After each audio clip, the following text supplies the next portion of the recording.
কলেমা, নামাজ, রোজা, হজ, জাকাত সব কিছু আমাদের আর আপনাদের বা অন্যান্য মুসলমানদের এক। মৌলিক বিষয়ে আমাদের এবং অন্য মুসলমানদের মধ্যে কোনো পার্থক্য নাই, শুধুমাত্র একটি শাখায় গিয়ে পার্থক্য। নবী আকরাম সাল্লাল্লাহু আলাইহি ওয়াসাল্লাম বলেছেন ইমাম মাহদী আসবেন, তাকে মানতে হবে।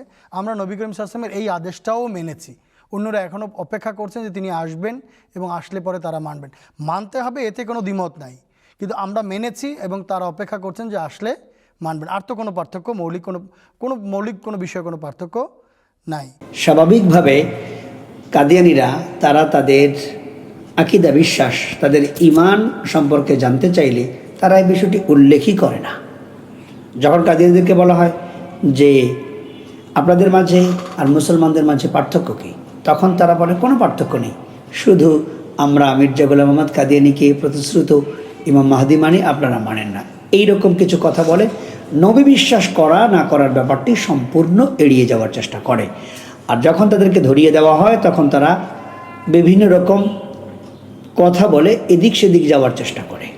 আজ আমরা আপনাদের সামনে কয়েকটি রেফারেন্স উল্লেখ করার মাধ্যমে এ বিষয়টি স্পষ্ট করার চেষ্টা করব যে মির্জা গোলাম আহমদ কাদিয়ানী নবুয়ত দাবি করেছে কি না, বা কাদিয়ানীরা মির্জা গোলাম আহমদ কাদিয়ানীকে নবী বিশ্বাস করে কি না। চলুন, এই বিষয়টি এমন একটি বিষয় যা মির্জা গোলাম আহমদ কাদিয়ানী নিজেই স্পষ্ট করার জন্য ছোট্ট একটি পুস্তিকা লিখেছে।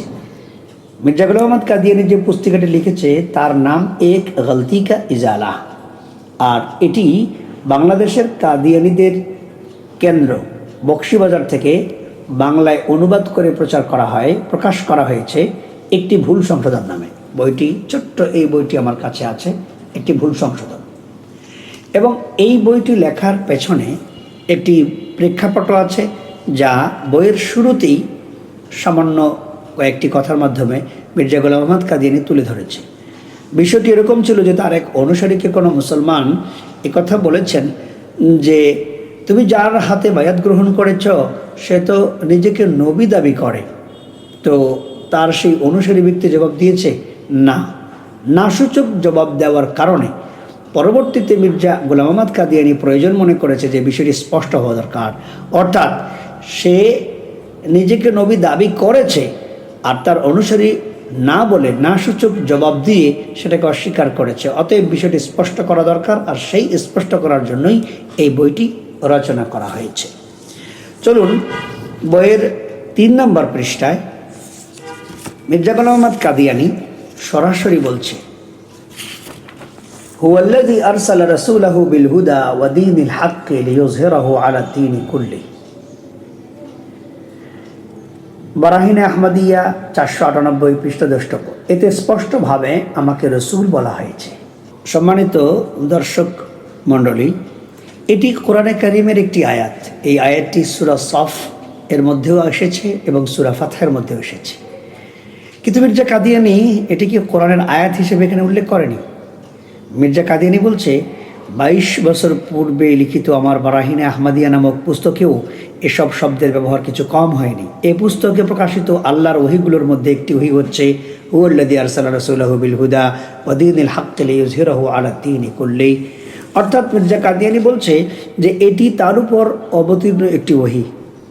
সুতরাং একদিকে সে এই কোরআনের আয়াতকে নিজের ওহী বলে দাবি করার মাধ্যমে একটি কুফরি করলো, এই যে আল্লাহ তাআলার পক্ষ থেকে ওহী বন্ধ হয়ে গিয়েছে, সেই ওহীটাকে আবার সে নিজের উপরে অবতীর্ণ হওয়ার দাবি করছে, এটি একটি কুফরি।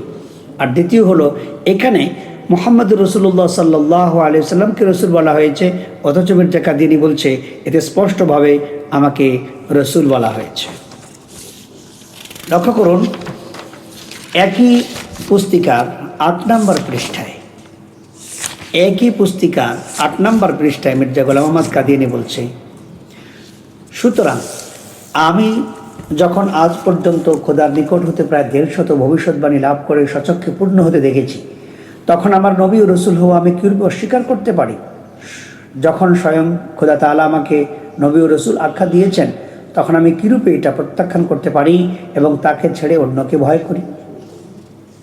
এখানে স্পষ্ট করে সে বলেছে যে আল্লাহ তাআলা আমাকে নবী ও রসুল হিসেবে আখ্যায়িত করেছেন।